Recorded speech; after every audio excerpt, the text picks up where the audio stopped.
Welcome to the Missing Dots. In a world overflowing with noise, misinformation, and emotional narratives, finding unvarnished truth has become rare. We often accept popular stories as absolute facts without ever examining the underlying historical record. The Missing Dots was built to challenge oversimplified narratives using rigorous academic analysis, primary sources, and objective logic. We break down the most controversial historical and socio-political events to separate verified facts from centuries of partisan additions. If you value critical thinking, rational inquiry, and historical truth over propaganda, subscribe to the Missing Dots today. Yeah, that really is the entire reason we do this. It is, yeah. And, sitting here today, I was just reading through the stack of notes and sources you sent over earlier. Right, the historical metadata. Yeah, all of it. And I just kept stopping to think about the sheer weight of this specific moment in history. I mean, subhanAllah, just try to imagine it. The founder of your entire civilization has just died. The community in Medina is grieving. Enemy armies are massing at the borders, and your most vital leaders are locked in this tense standoff at a doorway. It's an incredibly heavy moment to study. We are looking at a 1,400-year-old constitutional crisis here. The year is 11 AH, 632 CE, right after the passing of the Prophet. Yeah, and when a founding figure passes away like that, the immediate aftermath is just always fragile. The community was vulnerable, and they were suddenly facing this completely unprecedented crisis about succession and leadership. Right, who takes the helm? Exactly. And when you look at the sources, it becomes really clear that the popular stories we hear today, they've fractured into two extreme camps regarding what actually happened at the House of Fatima and Ali during this time. Yeah, in your notes, you outline the maximalist view first. This is the story, most people hear in certain circles, this highly violent physical assault. Right, the epic tragedy narrative. Exactly. The story goes that Umar came to the house, physically broke down this massive, heavy door, crushed Fatima behind it, and caused a traumatic, fatal miscarriage of her unborn son. And through all of this, Ali is portrayed as just, standing by in passive cowardice. Yeah, that's the maximalist extreme. And then if you look at the exact opposite end of the spectrum, you find the minimalist view. Which is what? That nothing happened at all? Pretty much. It's the claim that there was absolutely zero political tension. The succession was entirely seamless, everyone was perfectly happy with the outcome from day one, and any mention of a disagreement or standoff is just a later fabrication by political enemies. Okay, so today, we're using the historical sources to figure out what actually happened. We have a fascinating collection of material from you. We're looking at 9th century texts like Al-Tabari, modern architectural studies of 7th century Medina, and even demographic medical data. Yeah, we have to look at all the angles. Because the goal is to just bypass both of those extremes entirely. We want to look strictly at the historical metadata and the physical realities of the time to find the unvarnished truth for you, the listener. And to find that truth, we really have to start with the textual record. I mean, before we try to analyze the psychology of why these people made their choices, we have to establish what actually took place. Right, according to the earliest recorded sources. Exactly, completely free from the layers of storytelling that were added, centuries later. So I want to look closely at Ibn Abi Shaba's Musannaf and Al-Tabari's Tariq from the notes, because these are some of our earliest surviving records, right? They are vital sources, yeah. Ibn Abi Shaba compiled his work in the early 3rd century AH, and Al-Tabari came a bit later. But what makes them so important is that they rely on really early chains of transmission. They're recording the oral history from the generations closest to the actual event. Exactly. And they paint a picture that completely contradicts that minimalist view we talked about. They show genuine, undeniable political tension. It was absolutely not a seamless transition. So what actually happened, according to them? Well, Ali and several other prominent figures had gathered inside the house, and they were actively withholding their Pledge of Allegiance. They were basically staging a political holdout. Yeah, they were protesting the political process that had just taken place at Saqifa.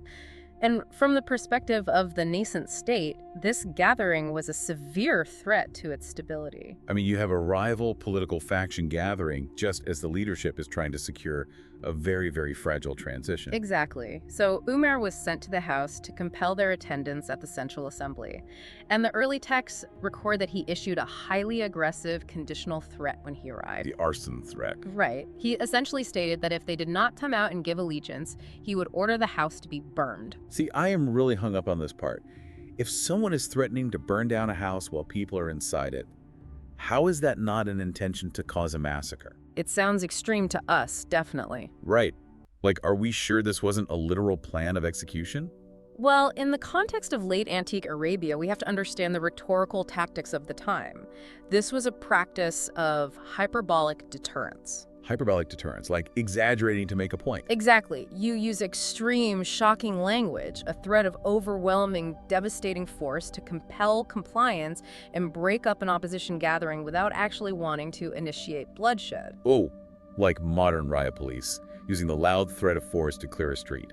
They don't actually intend to cause a massacre, they just need the crowd to disperse. That's a perfect analogy, actually. The state wanted them at the assembly, not dead. And if we read these earliest texts carefully, there's absolutely zero mention of a fire actually being lit. None at all. Because the popular stories always feature the fire. None in the earliest layers of the tradition. There is no mention of a broken door, no structural collapse, and no physical assault on Fatima. It stops at the verbal threat. Wow. Yeah. And the threat actually achieved its political goal. The assembly inside realized the state was willing to escalate to maintain unity, and they eventually dispersed. That is a massive difference from the story of a door being kicked in. But there's another early source you included, al-Baladhuri, that adds a really interesting physical detail to this standoff. Yeah, al-Baladhuri's account is crucial for understanding the physical space here. He mentions that Umar brought a torch, which aligns perfectly with preparing for that psychological deterrence we just talked about. Right, the visual threat. Exactly. But he explicitly notes that Fatima met him at the door. At the door, meaning the threshold was open. It implies a face-to-face political standoff at an open threshold. It completely contradicts the idea of a closed-door ambush where someone is trapped and crushed behind a barricade. She was standing right there at the entrance, Addressing him directly, protesting the situation. That shifts the entire visual we have of this event.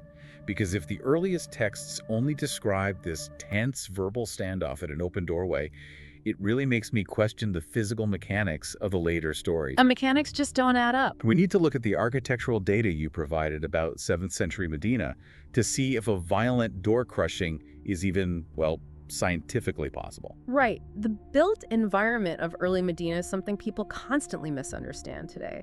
The houses, the hujurat, which were directly adjacent to the Prophet's mosque, were not medieval castles. They weren't stone fortresses. No, they were incredibly simple structures built from sun-dried mud brick and palm trunks. So imagining a massive, heavy wooden castle door with iron hinges in 7th century Medina is basically like picturing someone using a smartphone in the 1990s. Exactly. You are projecting later technology onto a time and place where it simply didn't exist. That is precisely what happened as the story evolved over the centuries. In that era, and in that specific location, heavy timber was incredibly rare and expensive. So what do they use for doors? A door was typically a lightweight screen made of woven palm fronds, or sometimes just a coarse fabric curtain, which is known as a sit. A curtain or a palm screen? Yeah. The mechanical physics required for the popular narrative, a massive, solid door being rammed inward with enough force to pin someone against a wall and shatter their ribs. It's an architectural anachronism. The structural materials simply did not exist there to support that kind of kinetic event. Right. A woven palm frond screen does not crush ribs. That changes everything about the physical claims. And if the architectural reality proves this wasn't a violent physical crushing, well, that completely unravels the medical claims about the miscarriage. It does, yes. Because the popular tragic narrative states that this specific door-crushing incident caused the traumatic miscarriage of a male fetus named Mohsen. Looking at the historical and medical evidence from your notes, how do we make sense of that? We have to view this through the lens of 7th century medical realities. While it was certainly possible for midwives to detect a pregnancy through observation, prenatal sex determination was medically impossible. Right, no ultrasound. Exactly. Without modern ultrasound technology, you could not look at an early or midterm pregnancy and definitively declare the gender of the unborn child. But wait, the child is famously named Mohsen, which is a masculine name. How does that fit in if they couldn't know the gender? It fits perfectly into a well-documented prophetic naming tradition. The prophet was known to name future children before they were born as a sort of spiritual designation. Oh, I see. So assigning the name Mohsen was a prophetic tradition, not a medical sex determination based on examining physical evidence of a pregnancy. Okay, that makes sense. But what about the miscarriage itself? I mean, losing a child is a very real trauma.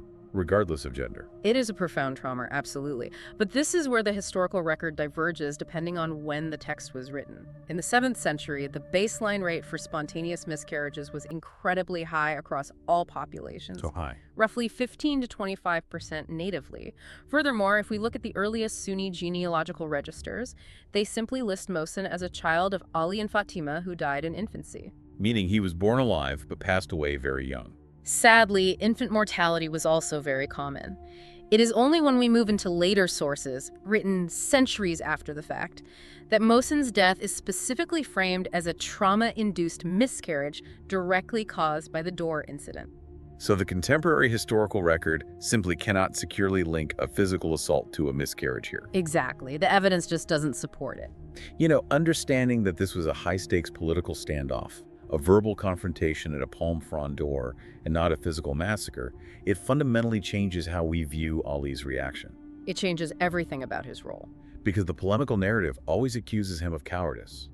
People constantly ask, why would a warrior of his caliber just stand by if his wife was being physically assaulted? Right, but it is a question based on a fabricated premise. The assault didn't happen the way it was later described. What Ali was actually doing was exercising masterful political restraint. Tell me more about that.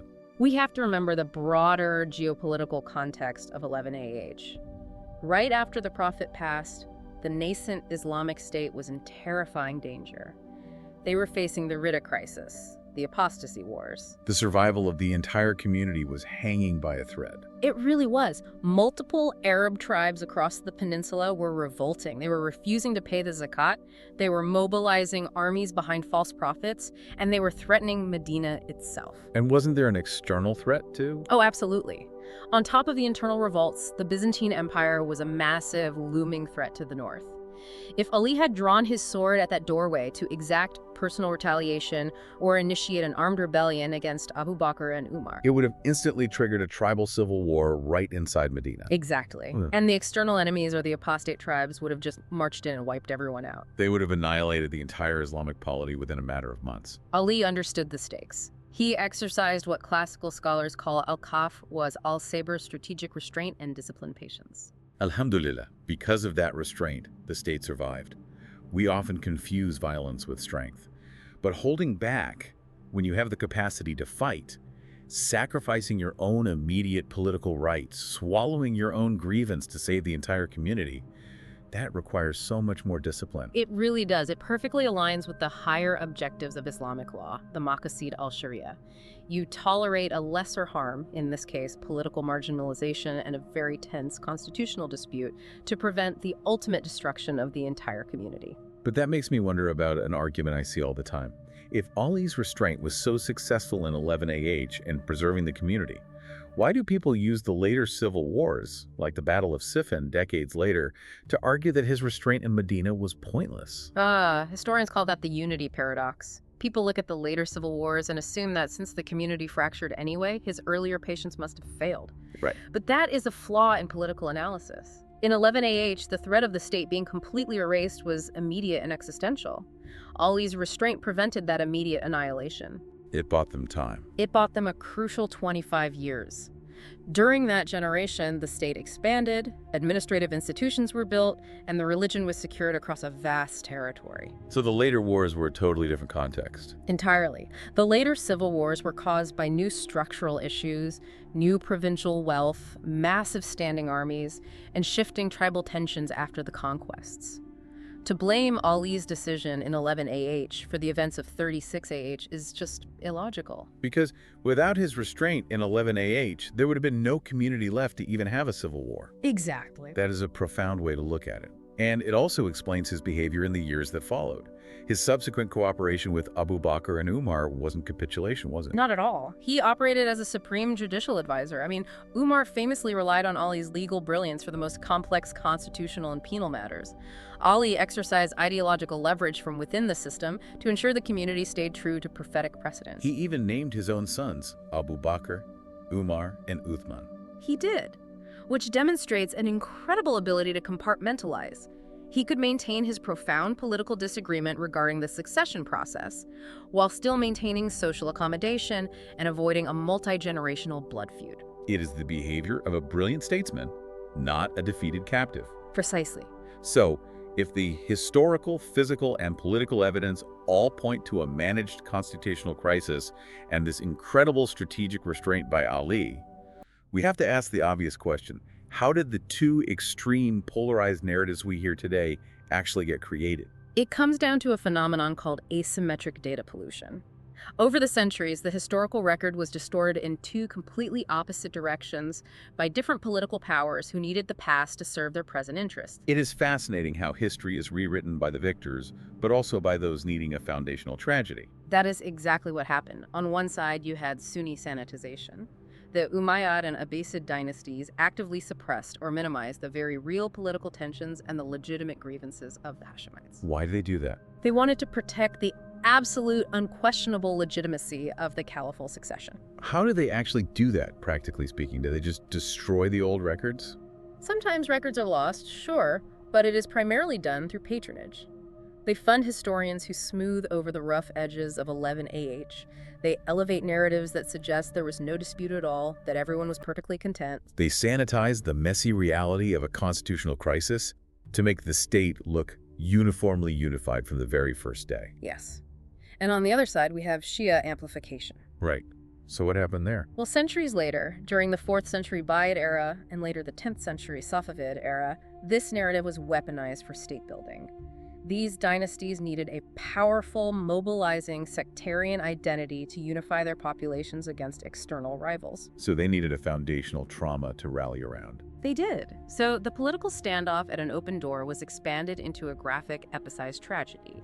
And they didn't just write new books to achieve this, they funded public mourning rituals, state-sponsored poetry, and the taziyah, a form of ritual theater. Oh, wow. So they turned it into a performance? Yes.